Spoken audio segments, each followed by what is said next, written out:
Hello friends, कैसे हैं आप सब। आज का हमारा टॉपिक है फैक्ट्रीज़ एक्ट। दोस्तों, इसके ऊपर मैंने पहले भी वीडियो बना रखी है जिसमें मैंने आपको शॉर्ट में समझाने की कोशिश करी थी। अब हम लोग थोड़ा सा फैक्ट्रीज़ एक्ट को डिटेल्स में देखेंगे और अच्छे तरीके से समझने की कोशिश करते हैं। ओके, मैं ये वीडियो आपको पार्ट में भी दे दूँगी और एक साथ इकट्ठा करके भी दे दूँगी। तो चलिए हम लोग आज की क्लास स्टार्ट करते हैं।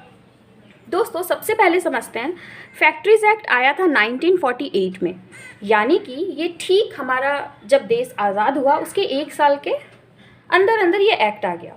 तो ऐसा क्यों हुआ, इतनी जल्दी इस एक्ट को क्यों लाया गया। दोस्तों, हम सभी को पता है कि जब हमारे देश में अंग्रेज़ थे तो उन्होंने हमारे मज़दूरों के साथ, हमारे किसानों के साथ, पूरे इंडियंस के साथ कितना गलत बिहेव किया था।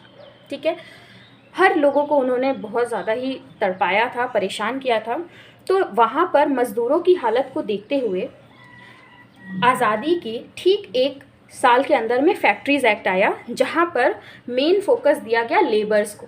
इसीलिए इंडस्ट्रियल एंड लेबर लॉ पे फोकस किया गया। तो दोस्तों, ये कहाँ कहाँ एप्लीकेबल होता है, तो ये होल ऑफ इंडिया, पूरे इंडिया में एप्लीकेबल है। ये कवर्ड है section 2 subsection M of the act, factories act 1948 में। एनी प्रीमाइसेस वेयर इन 10 और more person with aid of power, कोई भी प्रीमाइसेस जहाँ पर 10 या उससे ज़्यादा पर्सन काम करते हैं विथ हेल्प ऑफ पावर, जहाँ पर पावर इलेक्ट्रिसिटी है। एनी प्रीमाइसेस वेयर इन 20 और more worker without aid of power, और ऐसा प्रीमाइसेस जहाँ पर 20 या उससे ज़्यादा वर्कर है, भले एड ऑफ पावर यानी कि पावर से काम हो, इलेक्ट्रिसिटी से काम हो या ना हो, ऐसे जगह को हम लोग फैक्ट्री मानते हैं। Working on any day preceding 12 month, पिछले 12 महीने में अगर एक दिन भी 10 या 20 वर्कर, जैसा यहाँ पे मेंशन है, वैसा अगर काम हुआ हो और मैन्युफैक्चरिंग प्रोसेस हो रहा हो। मैन्युफैक्चरिंग प्रोसेस मतलब कि चीज़ों को बनाना, या फिर मैन्युफैक्चरिंग प्रोसेस में क्या क्या कवर्ड है मैं अभी आपको डिटेल्स में बताऊंगी। तो ऐसा अगर काम चल रहा हो, मैन्युफैक्चरिंग प्रोसेस चल रहा हो, पिछले 12 महीने में एक दिन भी अगर 10 से ज़्यादा पर्सन या 20 से ज़्यादा person with aid of power या विदाउट एड ऑफ पावर काम किए हों, तो इसे कहते हैं हम फैक्ट्रीज़ एक्ट में वो एप्लीकेबल होगा। उस फैक्ट्री को फैक्ट्रीज़ एक्ट का रूल मानना पड़ेगा। फ्रेंड्स, फैक्ट्रीज़ एक्ट जो है वो टोटल 120 सेक्शंस में कवर्ड है और 11 चैप्टर्स हैं इसके। ओके, मैं आपको वो सारे बहुत ही शॉर्ट में यहाँ पर समझाने की कोशिश करूँगी। मेन पर्पस क्या है फैक्ट्रीज़ एक्ट आने का, तो जैसा मैंने आपको बताया कि लेबर लोगों के हेल्थ को देखते हुए, लेबर लोगों के ऊपर इतने अत्याचार हुए, तो उन लोगों को बचाने के लिए तो यहाँ पर health, welfare and safety provisions को मेन दिमाग में रखा गया है। ओके, तो इसे हम बहुत ही अच्छे तरीके से कवर करेंगे, health, welfare and safety provision को। दोस्तों, आपको मेरे पास नोट्स भी मिल जाएंगे, जितने भी एक्ट मैं वीडियो बना रही हूँ उन सब के क्लासरूम नोट्स या फिर लास्ट मिनट नोट्स PDF में, हर चीज़ में आपको अवेलेबल होंगे। अगर आपको नोट्स चाहिए तो आप मुझे व्हाट्सएप पे मैसेज कर सकते हैं, या फिर अपनी मेल ID कमेंट कर सकते हैं, या फिर आप मुझे मेल भी कर सकते हैं। अब यहाँ पे देखते हैं नॉट अ फैक्ट्री, इसमें से क्या फैक्ट्री के अंदर कवर्ड नहीं है। तो माइन का काम, यानी कि जो जैसे कोयला को निकालना माइन का काम है, तो ये कवर्ड नहीं है। Mobile unit of armed force, जो आर्मी फोर्स होती है उनका मोबाइल यूनिट का मतलब होता है जो घूमते रहते हैं आर्मी फोर्स एक जगह से दूसरी जगह, तो वो इसके अंदर कवर्ड नहीं है क्योंकि उनका अपना ही एक्ट होता है। रेलवे रनिंग शेड जो होता है वो, होटल, रेस्टोरेंट, ईटिंग प्लेस, ये सब इसके अंदर कवर्ड नहीं है, ये फैक्ट्रीज़ में नहीं आते हैं। नेक्स्ट, अब हम देखते हैं सबसे इम्पॉर्टेंट और सबसे ज़्यादा क्वेश्चन यहाँ से बनते हैं वर्किंग आवर्स, जो कि सेक्शन 51 से सेक्शन 60 या फिर और भी बहुत सारे सेक्शन के अंदर में कवर्ड है। मेन 51 से 60 में कवर्ड है। सबसे फर्स्ट है एडल्ट। एडल्ट क्या होता है, तो एडल्ट जिसने 18 ईयर्स कंप्लीट किया हो। एडोलसेंट कौन होता है, जिसने 15 कंप्लीट किया हो लेकिन 18 नहीं कंप्लीट किया है, मतलब 15 से लेकर 18 तक हो गया एडोलसेंट और 18 से ज़्यादा हो गया एडल्ट। चाइल्ड कौन होता है, नॉट कम्प्लीटेड एज ऑफ 15, जिसने अभी तक 15 एज कंप्लीट नहीं किया है, मतलब 14 ईयर्स तक ही है, वो चाइल्ड हुआ। और यंग कौन हुआ, तो चाइल्ड प्लस एडोलसेंट, इन दोनों को मिलाकर यंग पर्सन बनता है। एक्ट में बहुत जगह पे यंग पर्सन का नाम आएगा, तो इसका मतलब होता है वो पर्सन जो अभी तक 18 साल का नहीं हुआ है। ओके, उसे हम यंग कहेंगे। फ्रेंड्स, हर एग्ज़ाम में इन चारों में से एक क्वेश्चन ज़रूर पूछा जाता है, ये हर बार है, मैंने हर पेपर चेक किया है, तो इसको आप बहुत ही अच्छे तरीके से पढ़ना। नेक्स्ट है prohibition employment of young children. इस एक्ट में यंग चिल्ड्रन यानी कि जो नॉन अडल्ट हैं उनके एम्प्लॉयमेंट पे बहुत सारे रोक और पाबंदी लगी हुई है।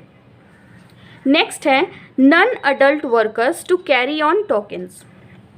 जो नॉन अडल्ट यानी कि यंग पर्सन्स हैं उन्हें अगर काम करना है, बहुत ही मजबूरी है, सपोज़ उनके घर में कोई काम करने वाला नहीं है, उनके घर की हालत बहुत ख़राब है, उन्हें काम करना ही पड़ेगा, अगर ऐसा कुछ सिचुएशन है जिसे रोका नहीं जा सकता तो उन्हें एक टोकन लेना पड़ेगा। किससे? सर्टिफाइंग सर्जन से टोकन लेना पड़ेगा, सर्टिफिकेट ऑफ फिटनेस का, कि हाँ वो फिट हैं उस काम को करने के लिए।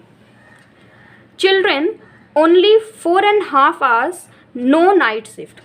चिल्ड्रेन अगर काम भी करें तो वो सिर्फ 4.5 घंटा एक दिन में काम कर सकते हैं और वो नाइट शिफ्ट में काम नहीं करेंगे, वो सिर्फ दिन में काम करेंगे, लेकिन सिर्फ 4.5 घंटा। अकॉर्डिंग टू लॉ यही लीगल है। हालांकि देखा जाता है हमारे देश में बहुत सारे बच्चे इससे भी ज़्यादा काम करते हैं, बहुत जगह हमें ये देखने को मिलता है। Weekly hours not more then 48। Weekly hours कितने होंगे? मतलब एक हफ्ता में लेबर काम कर सकता है मैक्सिमम 48 आवर्स, उससे ज़्यादा काम नहीं कर सकता according to law. Daily hours, daily not more than 9 hours. एक दिन में वर्कर 9 घंटे से ज़्यादा काम नहीं कर सकता। फ्रेंड्स, ये जितने लाइन मैंने लिखे हैं ना, इन सब से डायरेक्ट क्वेश्चन आएंगे, इसीलिए इन सबको बहुत ही अच्छे तरीके से आप रिवाइज़ करना। आप मेरे से नोट्स ले लेना और रिवाइज़ अच्छे तरीके से करना।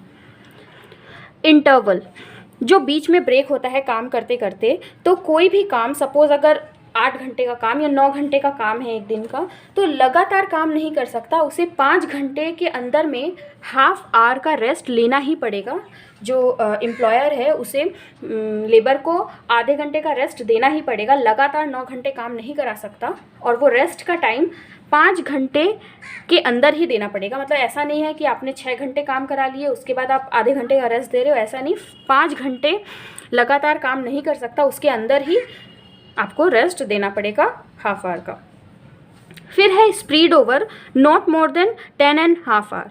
अगर कोई वर्कर जो है वो अगर ओवर टाइम कर रहा है, ज़्यादा काम फैला हुआ है, ऐसा कुछ कर रहा है, तो भी वो एक दिन में 10.5 घंटे से ज़्यादा काम नहीं कर सकता है। फिर है overlapping shifts prohibited. Overlapping shift क्या होता है? तो सपोज़ कोई वर्कर है जो कि दिन में काम किया और उसी फैक्ट्री में नाइट शिफ्ट भी चलता है, तो दिन के बाद वो उसी दिन के नाइट से काम नहीं कर सकता, एटलीस्ट उसे एक दिन का रेस्ट चाहिए एंड वो नेक्स्ट डे के रात से काम को ज्वाइन करेगा अगर उसका शिफ्ट चेंज होता है तो। ओके, ऐसा नहीं हो सकता कि आज ही एक वर्कर दिन में काम किया फिर हम उसे कहेंगे आप आज से आपका शिफ्ट चेंज हो रहा है तो आप आज रात से ही काम करो, ऐसा नहीं हो सकता। ओके, वो नेक्स्ट डे के रात से काम करेगा, तो वैसा ही है ओवरलैपिंग शिफ्ट प्रोहिबिटेड। नेक्स्ट है extra wages for over time, double rate. अगर कोई पर्सन ओवर टाइम करता है तो उसे जो वेज मिलेगा वो उसका पर डे का जो वेज है ना उसका डबल रेट से मिलेगा। फिर नेक्स्ट है विमेन। विमेन जो है वो काम कर सकती है सिर्फ सुबह 6 बजे से लेकर शाम के 7 बजे तक, उससे ज़्यादा नहीं कर सकती। हाँ, अगर स्टेट गवर्नमेंट अलाउ करे तो वो 5 बजे से लेकर रात के 10 बजे तक काम कर सकती है, लेकिन उससे ज़्यादा नहीं कर सकती। लेकिन इसके लिए स्टेट गवर्नमेंट से परमिशन लेना पड़ेगा, और ऐसे लॉ के हिसाब से अलाउड है सुबह 6 से लेकर शाम के 7 बजे तक। और अगर फीमेल चाइल्ड की हम लोग बात करें तो फीमेल चाइल्ड सुबह 8 से लेकर शाम को 7 बजे तक के अंदर ही काम कर सकती है, उससे ज़्यादा नहीं। नेक्स्ट है सर्टिफाइंग सर्जन।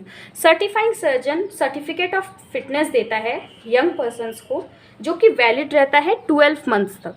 ये सर्टिफिकेट ऑफ फिटनेस दिखाकर ही यंग पर्सन काम कर सकते हैं।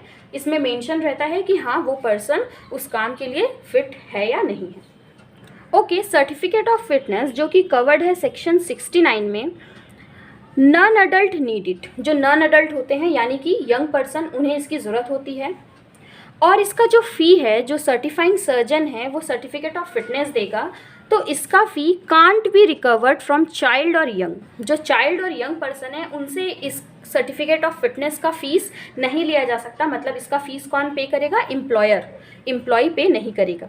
ओके, एडल्ट में भी पे करे, लेकिन चाइल्ड और यंग पर्सन पे नहीं करेंगे इसका फीस। सर्टिफाइंग सर्जन और सर्टिफिकेट ऑफ फिटनेस से बहुत सारे क्वेश्चन आते हैं, इसीलिए मैंने ये यहाँ पर मेंशन किया है, आप देख लेना। नेक्स्ट है हैज़र्ड्स प्रोसेस। हैज़र्ड्स प्रोसेस क्या होता है? तो ऐसा काम जो बहुत ही ज़्यादा डेंजरस हो, जिसे हम इस एक्ट के फर्स्ट स्केड्यूल में देखते हैं। हैज़र्ड्स प्रोसेस में स्पेशल केयर रखना पड़ता है। क्या हो गया? जैसे कि एग्जाम्पल है इलेक्ट्रिसिटी रिलेटेड काम, या फिर बहुत ही ज़्यादा हेवी लोड उठाने का काम। ओके, तो ये सब कवर्ड है हैज़र्ड्स प्रोसेस के अंदर। मैन्युफैक्चरिंग प्रोसेस जो कि कवर्ड है 2 सबसेक्शन के of the act. Manufacture process के अंदर क्या क्या आता है, इससे क्वेश्चन आता है। ओके, मैन्युफैक्चर प्रोसेस में मेकिंग, किसी चीज़ को बनाना, अल्टर करना यानी कि चेंज करना, किसी चीज़ को रिपेयर करना, ऑर्नामेंटिंग ज्वेलरी रिलेटेड काम, फिनिशिंग, पैकिंग करना, ऑयलिंग करना, वॉशिंग करना, क्लीनिंग करना, ब्रेकिंग अप, उस किसी चीज़ को तोड़ना, डिमोलिशिंग करना, उसको पूरी तरीके से तोड़ देना। एनी आर्टिकल, किसी भी आर्टिकल को इतना सब कुछ करना क्यों? टू यूज़, उसे यूज़ करने के लिए, या फिर सेल, बेचने के लिए, या तो डिलीवर करने के लिए, या डिस्पोजल, पूरा ख़त्म कर देने के लिए। किसी भी चीज़ के लिए अगर ये सब काम हो तो वो मैन्युफैक्चरिंग प्रोसेस के अंदर में कवर्ड होता है। ओके, क्वेश्चन कैसे बन सकता है? जैसे बोला जाएगा कि डिमोलिशिंग करना, क्या ये मैन्युफैक्चरिंग प्रोसेस के अंदर कवर्ड है कि नहीं है? तो बताना पड़ेगा कि हाँ, डिमोलिशिंग करना मतलब किसी चीज़ को ख़त्म करना, पूरी तरीके से डिस्पोज कर देना, वो मैन्युफैक्चरिंग प्रोसेस के अंदर कवर्ड है। नेक्स्ट है ऑयल पंपिंग, वाटर, सीवेज का काम। ऑयल पंपिंग का मतलब क्या होता है? तो जैसे कुएं से ऑयल निकालने का काम, या फिर ऑयल का पंप को, जैसे हम लोग ONGC में जो काम होता है ऑयल पंपिंग। फिर है वाटर रिलेटेड काम, सीवेज, नहर बनाना, ये सब मैन्युफैक्चरिंग प्रोसेस के अंदर कवर्ड है। फिर generating, transforming, transmitting power, power को, इलेक्ट्रिसिटी को जनरेट करना, उसको ट्रांसफॉर्म करना या उसको ट्रांसमिट करना, ये होता है मैन्युफैक्चरिंग प्रोसेस में कवर्ड है। फिर है कंपोजिंग फॉर प्रिंटिंग, लिथोग्राफी और अदर सिमिलर प्रोसेस, और बुक बाइंडिंग, जो बुक बाइंडिंग का काम होता है उसको कंपोज करना, लिथोग्राफ करना, प्रिंट करना, ये भी मैन्युफैक्चरिंग प्रोसेस के अंदर कवर्ड है। मैन्युफैक्चरिंग प्रोसेस आपको इसलिए बता रहा है कि इससे रिलेटेड जो फैक्ट्रीज होंगी वो इसके अंदर कवर्ड होंगी। नेक्स्ट है कंस्ट्रक्टिंग का काम, रिकंस्ट्रक्टिंग, रिपेयरिंग, रीफिटिंग, फिनिशिंग और ब्रेकिंग अप शिप और वेसल्स। शिप और वेसल भी यहाँ तक कि फैक्ट्रीज़ में कवर्ड होंगी अगर हम उसे कंस्ट्रक्ट कर रहे हैं, रिकंस्ट्रक्ट कर रहे हैं, रिपेयर कर रहे हैं, रीफिट कर रहे हैं, फिनिशिंग कर रहे हैं, ब्रेकिंग अप, कुछ भी तोड़ रहे हैं, जो भी कर रहे हैं वो फैक्ट्रीज एक्ट में कवर्ड होगी। अगर जो एप्लीकेबिलिटी है यानी कि वो 10% एंड 20% वाला उसमें एप्लीकेबिलिटी है तो। नेक्स्ट है storing up article, cold storage. यहाँ तक कि कोल्ड स्टोरेज में सामान रखना भी मैन्युफैक्चरिंग प्रोसेस के अंदर कवर्ड है, वो भी, उसके ऊपर भी फैक्ट्रीज एक्ट जो है वो लागू होगा। ओके, ये क्वेश्चन बहुत इंपॉर्टेंट है कि कोल्ड स्टोरेज, वो किसी के दिमाग में नहीं आता अचानक से कि फैक्ट्रीज एक्ट में कोल्ड स्टोरेज आएगा कि नहीं, तो हाँ, कोल्ड स्टोरेज भी आएगा। नेक्स्ट अब है वर्कर। वर्कर क्या होता है? तो 2 सबसेक्शन I में कवर्ड है एक्ट में। Any person employed in factory, कोई भी पर्सन जो कि फैक्ट्री में एम्प्लॉयड है, या तो वो मैन्युफैक्चरिंग प्रोसेस में हो, डायरेक्टली और बाय एजेंट, या तो डायरेक्टली वो आया हो या फिर किसी एजेंट के थ्रू आया हो, फॉर रिम्यूनरेशन और नॉट, या तो उसे सैलरी मिलती हो या नहीं मिलती हो, वो वर्कर है, उसके अंदर कवर्ड होगा। क्वेश्चन बन सकता है कि अगर कोई पर्सन उसे रेम्यूनरेशन नहीं मिलता तो क्या वो वर्कर हुआ या नहीं हुआ? तो हाँ, वो वर्कर के अंदर कवर्ड है according to factories act 1948। Okay, next है occupier, 2 subsection N। Okay, occupier क्या होता है? तो ओनर और कंट्रोलर ऑफ द फैक्ट्री, किसी भी फैक्ट्री का ओनर, कंट्रोलर, वो होता है ऑक्यूपायर। ऑक्यूपायर का बहुत सारा काम होता है एक फैक्ट्री में, जैसे कि किसी फर्म में पार्टनर ऑक्यूपायर हुआ क्योंकि वो कंट्रोल करता है, या फिर किसी कंपनी में डायरेक्टर ऑक्यूपायर होता है क्योंकि वो कंपनी को कंट्रोल करता है। किसी फैक्ट्री जो कि CG और SG यानी कि सेंट्रल गवर्नमेंट और स्टेट गवर्नमेंट के अंदर अगर कोई फैक्ट्री है तो उसका ऑक्यूपायर कौन होगा? Central government. मैं अपने सारे जो नोट्स है उसमें CG और SG लिखती हूँ, जिसका फुल फॉर्म होता है सेंट्रल गवर्नमेंट और स्टेट गवर्नमेंट। ओके, नेक्स्ट है ऑक्यूपायर्स ड्यूटी। ऑक्यूपायर का ड्यूटी क्या होता है फ्रेंड्स? सबसे इंपॉर्टेंट फैक्ट्रीज एक्ट में ड्यूटी जो है वो हेल्थ, वेलफेयर और सेफ्टी रिलेटेड होता है। ओके, ऑक्यूपायर की ड्यूटी क्या होती है? हेल्थ, वेलफेयर और सेफ्टी, इसे मेंटेन करना। नेक्स्ट है इंस्पेक्टर, जो कि कवर्ड है सेक्शन 8 में। इंस्पेक्टर कौन होता है? तो ये अपॉइंट किया जाता है बाय एसजी यानी कि स्टेट गवर्नमेंट, जिसका नोटिफिकेशन दिया जाएगा ऑफिशियल गैजेट में। ऑफिशियल गैजेट क्या होता है? तो ऑफिशियल गैजेट होता है लीगल न्यूज़ जो कि गवर्नमेंट की तरफ से आती है। गवर्नमेंट की तरफ से जितनी भी लीगल न्यूज़ का नोटिफिकेशन आता है उसे हम ऑफिशियल गैजेट कहते हैं। तो उसमें नोटिफिकेशन देना पड़ेगा स्टेट गवर्नमेंट को कि उसने अपॉइंट किया है इंस्पेक्टर को। इंस्पेक्टर का पावर थ्रू आउट स्टेट रहता है, पूरे स्टेट में रहता है। जैसे कि डिस्ट्रिक्ट मजिस्ट्रेट जो होता है वो अपने स्टेट का इंस्पेक्टर होता है, उसका पावर पूरे स्टेट में रहता है। इंस्पेक्टर या फिर चीफ इंस्पेक्टर होते हैं वो पब्लिक सर्वेंट होते हैं। इसके ऊपर क्वेश्चन आता है कि इंस्पेक्टर और चीफ इंस्पेक्टर पब्लिक सर्वेंट होते हैं कि नहीं। तो इंस्पेक्टर और चीफ इंस्पेक्टर पब्लिक सर्वेंट होते हैं, जैसे कि डिस्ट्रिक्ट मजिस्ट्रेट क्या होता है? एक पब्लिक सर्वेंट। तो फ्रेंड्स, ये था हमारा आज का फैक्ट्रीज एक्ट का पार्ट 1, जिसमें मैंने आपको बहुत सारी चीज़ें बताई हैं। पार्ट 2, पार्ट 3 और भी आगे बहुत इंटरेस्टिंग होने वाला है, क्योंकि उसमें हम बहुत सारी चीज़ें देखेंगे, जैसे कि अब हम उसमें प्रोविजंस देखेंगे, पेनल्टी सेक्शन देखेंगे, बहुत सारे। आज हम बात करेंगे फैक्ट्रीज एक्ट पार्ट 2 की। पार्ट 1 में हमने बहुत सारी चीज़ें डिस्कस की हैं, आपने वो वीडियो देखा ही होगा। तो पार्ट 2 में हम बात कर रहे हैं हेल्थ प्रोविजंस के बारे में। फैक्ट्रीज एक्ट मेन जब आया था तो इसने 3 प्रोविजंस पे ध्यान दिए थे, एक हेल्थ, एक सेफ्टी और एक वेलफेयर। ओके, ये आया था लेबर लोगों के लिए। तो ये लेबर लोगों के हेल्थ, वेलफेयर और सेफ्टी के बारे में बहुत बातें किया है इस एक्ट ने। तो इस एक्ट से जब एग्ज़ाम में क्वेश्चन आते हैं तो हेल्थ प्रोविज़न, वेलफेयर प्रोविज़न और सेफ्टी प्रोविज़न से बहुत सारे क्वेश्चंस आते हैं, और बहुत बार हम लोग कंफ्यूज हो जाते हैं कि हेल्थ में क्या है, सेफ्टी में कौन कवर्ड हो रहा है, वेलफेयर में कौन कवर्ड हो रहा है। तो आज मैं आपको शॉर्ट में अच्छे तरीके से समझाने की कोशिश करूँगी कि कौन कौन इस प्रोविज़न में कवर्ड है। ओके, चलिए आज की क्लास स्टार्ट करते हैं। हेल्थ प्रोविज़न जो कि कवर्ड है under section 11 to 20 of the act. Okay, सबसे फर्स्ट यानी कि सेक्शन 11 में हम पढ़ते हैं क्लीनलीनेस, यानी कि साफ़ सफाई। साफ़ सफाई जहाँ होती है वहीं पे हेल्थ अच्छा रहता है। ओके, तो यहाँ पर क्लीनलीनेस में बोला गया है डेली स्वीपिंग, फैक्ट्रीज़ में डेली स्वीपिंग होना चाहिए। Cleaning of floor once in a week, और पूरे फ्लोर को हफ्ते में एक बार साफ़ करना पड़ेगा विथ डिसइंफेक्टेंट, वो होता है ना फिनॉइल वगैरह, इन सब से एक बार साफ़ करना पड़ेगा। और पूरे फैक्ट्री को रीपेंटेड और रीफर्निश्ड करना पड़ेगा, वापस से पेंट या फिर वापस से रिनोवेशन, कुछ भी ऐसा काम है तो वो 5 साल में एक बार करना पड़ेगा। ये है क्लीनलीनेस सेक्शन 11। नेक्स्ट सेक्शन 12 में बात की गई है डिस्पोज वेस्ट, जो भी वेस्ट कूड़ा कचरा होगा उसका अफेक्टिव अरेंजमेंट होना चाहिए, वो ऐसे ही फैला नहीं रह सकता है, उसका अफेक्टिव कुछ अरेंजमेंट होना चाहिए। नेक्स्ट है सेक्शन 13 जो बात करता है वेंटिलेशन एंड टेम्परेचर की। तो वेंटिलेशन में बोला गया है कि फैक्ट्री में सफिशिएंट वेंटिलेशन होना चाहिए, जहाँ से हवा पास होनी चाहिए, और टेम्परेचर, अगर बहुत ज़्यादा गर्मी है तो ठंडे हवा की व्यवस्था होनी चाहिए। बहुत ज़्यादा इतना टेम्परेचर ना हो फैक्ट्री में कि वर्कर की तबीयत ख़राब हो जाए। यहाँ पे वर्कर की हेल्थ के बारे में बात की गई है, तो ऐसा कुछ भी ना हो जिससे वर्कर की हेल्थ पे असर पड़े। नेक्स्ट है सेक्शन 14 जहाँ पर हम बात करते हैं डस्ट एंड फ्यूम की। डस्ट यानी धूल, तो धूल जिससे हेल्थ ख़राब होगा, तो डस्ट को अच्छे तरीके से क्लीन करना चाहिए, जो हमने क्लीनलीनेस में देखा। और फ्यूम यानी कि धुआं वगैरह के जगह पे वर्कर को जाना स्ट्रिक्टली मना है कि वो धुएं वाली जगह से दूर रहें, या फिर जाते भी हैं तो बहुत सारे चीज़ उन्हें पहन के जाना पड़ेगा, जो हम आगे अभी देखेंगे। नेक्स्ट है artificial humidification, section 15। Artificial humidification का मतलब होता है जब एयर बहुत ज़्यादा ड्राई हो जाए, बहुत ज़्यादा धूल उड़े, या फिर हवा में बहुत ज़्यादा ड्राई एयर हो, तो उसके लिए आर्टिफिशियल ह्यूमिडिफिकेशन यानी कि पानी को छींटकर धूल को शांत करना या फिर हवा में वापस से नमी लाना, इसे कहते हैं ह्यूमिडिफिकेशन। तो सेंट्रल गवर्नमेंट प्रिस्क्राइब करेगा ह्यूमिडिफिकेशन का स्टैंडर्ड एंड मेथड। और वाटर जो यूज़ होगा वो कहाँ से यूज़ होगा, तो पब्लिक सप्लाई का पानी होता है उससे, या फिर जो पीने का पानी का सोर्स होता है जैसे नदी वगैरह, इन सब से वो पानी यूज़ होगा आर्टिफिशियल ह्यूमिडिफिकेशन के लिए। आर्टिफिशियल ह्यूमिडिफिकेशन के बाद आता है ओवर क्राउडिंग, मतलब बहुत ही ज़्यादा भीड़ भाड़, जो कि सेक्शन 16 में बताया गया है।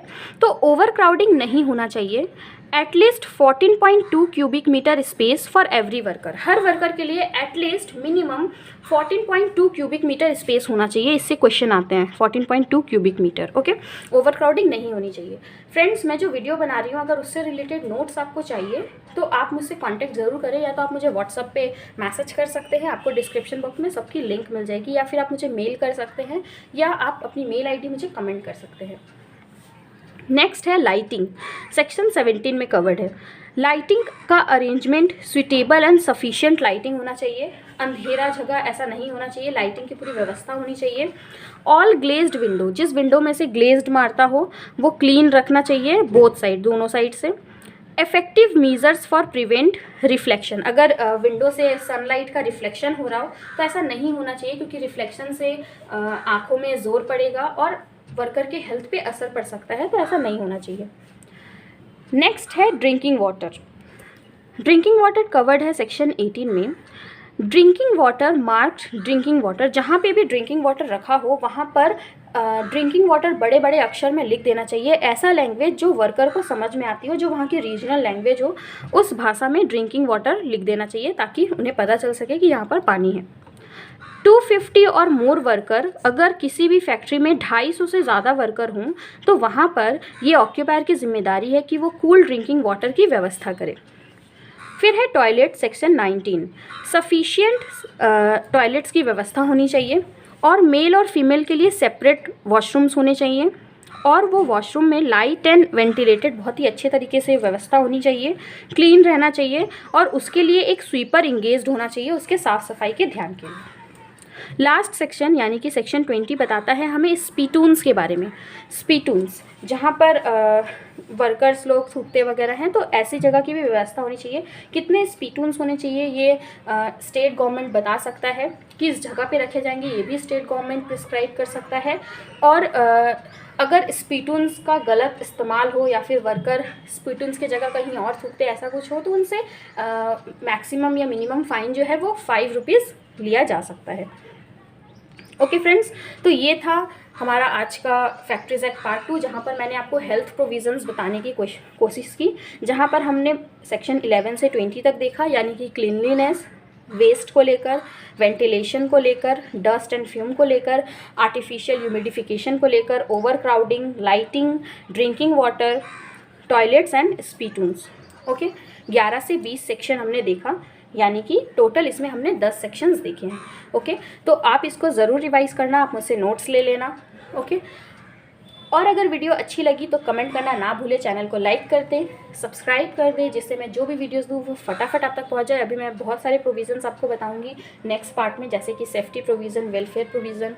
ओके, ठीक है। फैक्ट्रीज़ एक्ट 1948 का पार्ट 3, यानी कि जहाँ पर हम डिस्कस करेंगे सेफ्टी प्रोविजंस को लेकर। पार्ट 2 में हमने देखा था हेल्थ प्रोविज़न, अब हम डिस्कस करेंगे सेफ्टी प्रोविज़न, जो कि सेक्शन 21 से लेकर 41 के अंदर में कवर्ड है, जिसमें जितने भी इम्पॉर्टेंट सेक्शन जो आपके लिए होंगे वो मैं आपको बताने की कोशिश करूँगी एकदम शॉर्ट में। ओके, तो चलिए आज की क्लास स्टार्ट करते हैं।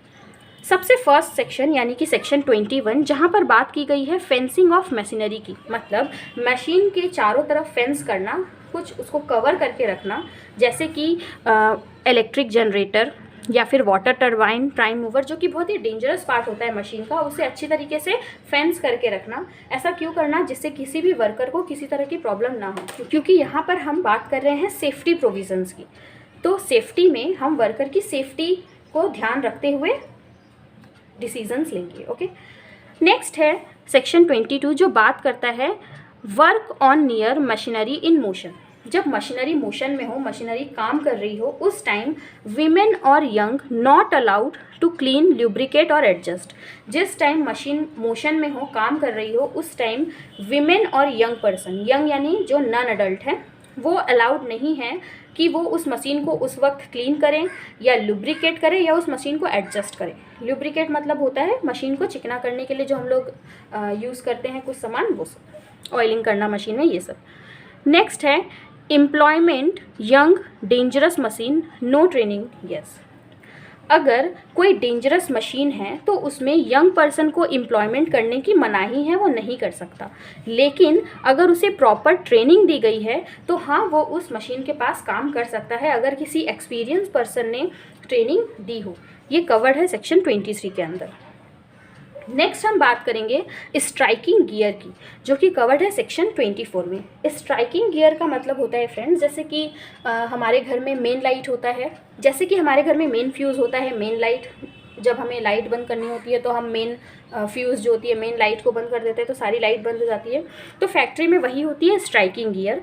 तो हर वर्किंग रूम में एक स्ट्राइकिंग गियर हो कि अगर कभी भी पावर रिलेटेड कोई प्रॉब्लम हो, किसी को करंट लग जाए या कुछ भी हो, तो वर्किंग रूम से बैठे बैठे पावर को ऑफ किया जा सके। ये कवर्ड है सेक्शन 24 में।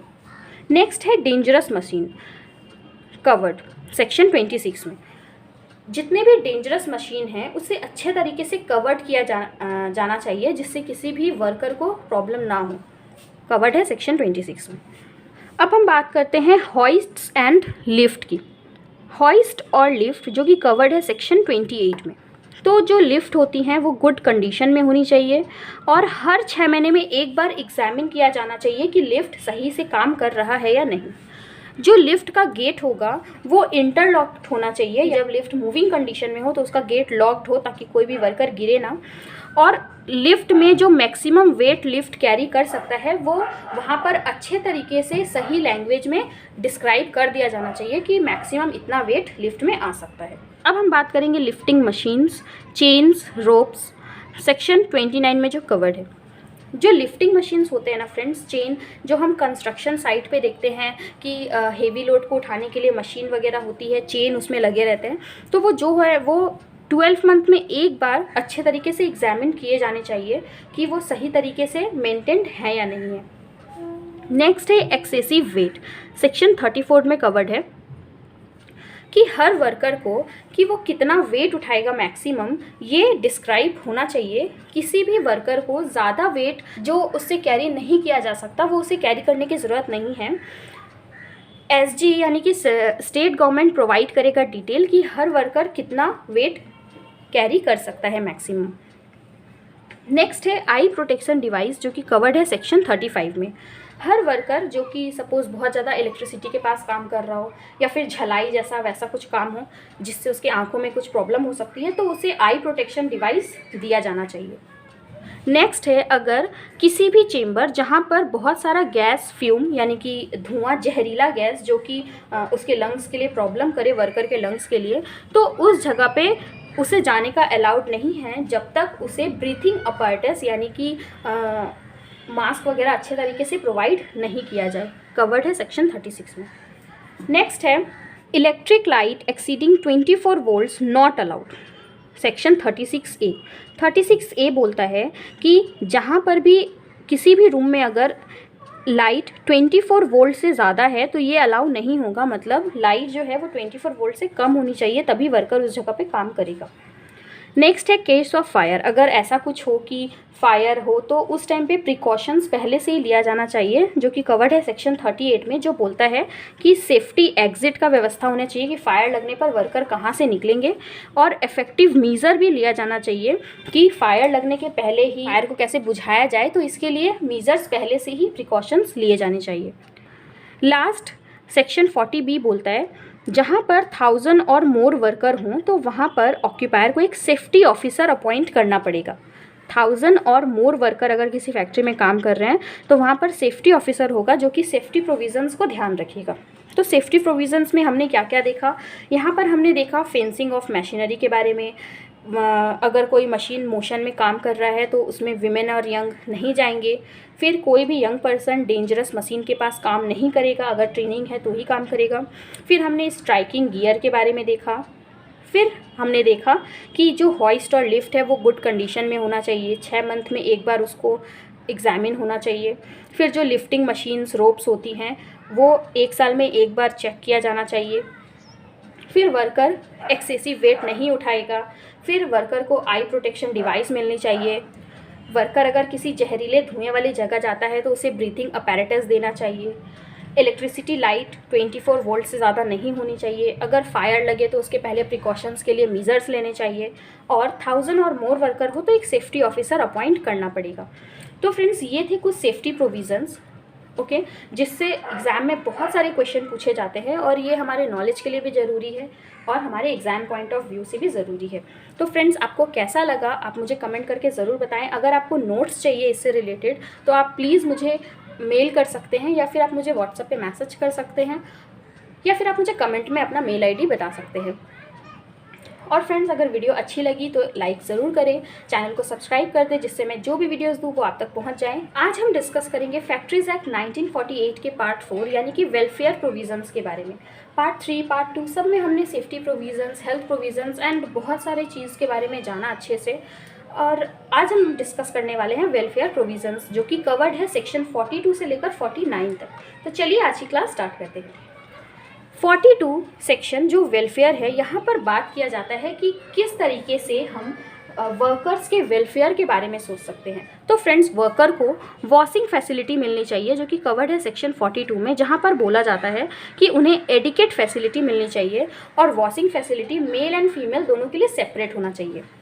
फिर नेक्स्ट है स्टेट गवर्नमेंट प्लेस कीपिंग और drawing clothes. State government prescribe करेगा प्लेस कि कौन सा प्लेस होना चाहिए जहाँ पर वर्कर अपने कपड़े रख सके, जो कि सुखाने के लिए कपड़े या फिर ऐसे कपड़े जिन्हें वो ठीक से रख सके। ओके, ये कवर्ड है सेक्शन 43 में। फिर नेक्स्ट है सिटिंग अरेंजमेंट। वर्कर जिससे वो रेस्ट ले सके, वो बहुत देर अगर खड़े खड़े काम कर रहे हैं तो उन्हें रेस्ट मिल सके, ये कवर्ड है सेक्शन 44 में। अब नेक्स्ट हम बात करते हैं फर्स्ट एड की, जो कि कवर्ड है सेक्शन 45 में। यहाँ पर टोटल हम लोग 42 से 49 यानी कि 8 सेक्शन के बारे में डिस्कस करते हैं। ओके, तो 45 नंबर सेक्शन जो हमें बताता है फर्स्ट एड के बारे में। फ्रेंड्स, आगे बढ़ने से पहले मैं आपको बता दूं कि अगर आपको इससे रिलेटेड नोट्स चाहिए तो आप अपनी मेल आईडी मुझे कमेंट कर सकते हैं या फिर आप मुझे व्हाट्सएप में मैसेज कर सकते हैं या आप मुझे मेल कर सकते हैं। ओके, इससे आपको नोट्स मिल जाएंगे और आप अच्छे तरीके से रिविज़न कर पाओगे। और फ्रेंड्स, मैं अभी फैक्ट्रीज एक्ट से रिलेटेड MCQs और ढेर सारे लाने वाली हूँ, केस लॉज लेके आने वाली हूँ। तो आप चैनल को सब्सक्राइब करते हैं जिससे मैं जो भी वीडियोस लाऊँ वो फटाफट आपको मिल जाए। और वीडियो अगर अच्छी लग रही है फ्रेंड्स तो मुझे कमेंट करके ज़रूर बताएं, और अगर आपको कोई टॉपिक पे वीडियो चाहिए तो आप वो भी मुझे बता सकते हैं। फर्स्ट एड जो कि कवर्ड है सेक्शन 45 में, जहाँ पर हर 150 वर्कर के लिए एक बॉक्स रखना मैंडेटरी है अकॉर्डिंग टू लॉ। और ये किसके पास रखा जाएगा फर्स्ट एड बॉक्स? तो ये उस पर्सन के पास रखा जाएगा जिसने ट्रीटमेंट में सर्टिफिकेट ले रखी हो कि वो अच्छे तरीके से फर्स्ट एड बॉक्स से ट्रीटमेंट करना जानता हो, ऐसे पर्सन के पास फर्स्ट एड बॉक्स रखा जाएगा।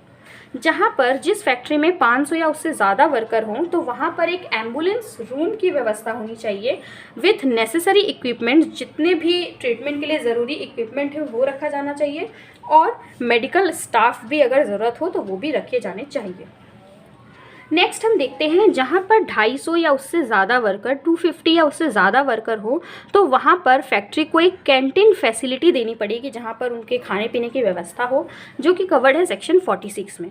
फिर नेक्स्ट है जहाँ पर 150 या उससे ज़्यादा वर्कर हों वहाँ पर रेस्ट रूम, लंच रूम या फिर ड्रिंकिंग वाटर की फैसिलिटी देनी पड़ेगी ऑक्यूपायर को। ओके, नेक्स्ट है क्रेचेस जो कि कवर्ड है सेक्शन 48 में। क्रेचेस का मतलब होता है जहाँ पर मदर्स काम करती हों और उनके जो छोटे छोटे बेबीज़ होते हैं उनकी देखभाल हो। तो जहाँ पर भी जिस भी फैक्ट्री में 30 या उससे ज़्यादा विमेन काम करती हैं वहाँ पर उनके 6 साल तक के बच्चों को रखने के लिए क्रेच की सुविधा देनी चाहिए, और क्रेच में एक ऐसी विमेन को अपॉइंट करना चाहिए जो कि ट्रेंड हो बच्चों को संभालने में। ओके, तो ये है क्रेच फैसिलिटी जो कि हर फैक्ट्री में 30 से ज़्यादा अगर विमेन है तो वहाँ पर देनी पड़ेगी, जो कि कवर्ड है सेक्शन 48 में। आज का लास्ट सेक्शन जो वेलफेयर प्रोविज़न का है 49, वो बोलता है कि अगर 500 या उससे ज़्यादा वर्कर हों किसी भी फैक्ट्री में तो ऑक्यूपायर को एक वेलफेयर ऑफिसर अपॉइंट करना पड़ेगा जो कि पूरा वेलफेयर प्रोविज़न ठीक से फॉलो हो रहा है कि नहीं उस पर ध्यान रखेगा। ओके, तो ये था हमारा फ्रेंड्स वेलफेयर प्रोविज़न। अब हम देखते हैं पेनल्टी के बारे में। तो फ्रेंड्स, ये था हमारा वेलफेयर प्रोविज़न जहाँ पर हमने देखा वॉशिंग फैसिलिटी, फिर प्लेस देना चाहिए कपड़ों को रखने के लिए, सिटिंग अरेंजमेंट हो, फर्स्ट एड बॉक्स हो, canteen facility, rest room, lunch room, drinking water facility, creches और वेलफेयर ऑफिसर। ओके, अब हम देखते हैं पेनल्टी सेक्शन। अगर ऑक्यूपायर या मैनेजर कुछ गड़बड़ करता है, कुछ गलती करता है और जो फैक्ट्रीज एक्ट का रूल है उसे फॉलो नहीं करता है, तो उन लोगों को जेल यानी कि इम्प्रिजमेंट हो सकती है 2 साल तक की, या फिर 1 लाख तक का फ़ाइन हो सकता है। और अगर वो लोग अपनी गलती को जारी रखते हैं, कंटिन्यू रखते हैं, तो उन्हें पर डे 1000 करके पे करना पड़ेगा। ओके, ये उनकी पेनल्टी होती है। तो फ्रेंड्स, ये था फैक्ट्रीज एक्ट का वेलफेयर प्रोविज़न। आपको ये कैसा लगा आप मुझे कमेंट करके ज़रूर बताएं, और चैप्टर समझ में आया कि नहीं मुझे ये भी ज़रूर बताएं, और न्यू कौन से चैप्टर पे आपको वीडियो चाहिए वो बताना ना भूलें, कमेंट ज़रूर करें, मैं ज़रूर आपका कमेंट पढ़ूंगी। और चैनल को सब्सक्राइब कर दें जिससे मैं जो भी वीडियोस दूँ वो आपको मिल जाए। और फ्रेंड्स, अगर वीडियो अच्छी लगी तो एक लाइक ज़रूर कर दें जिससे मुझे पता चले कि आपको वीडियो सच में अच्छी लगी। और अगर आपको नोट्स चाहिए तो अपनी मेल आईडी कमेंट करना ना भूलें, या फिर आप मुझसे व्हाट्सएप में ज़रूर कनेक्ट हों कि अगर आपको और भी कोई टॉपिक पे जानकारी चाहिए या कोई डाउट क्लियर करना हो तो ज़रूर मुझसे जुड़े रहें। नेक्स्ट मैं बहुत सारे MCQ भी लेके आऊँगी, तो अगर आपको ये वीडियोस चाहिए तो आप ज़रूर हमसे कनेक्ट रहें। Thank you friends.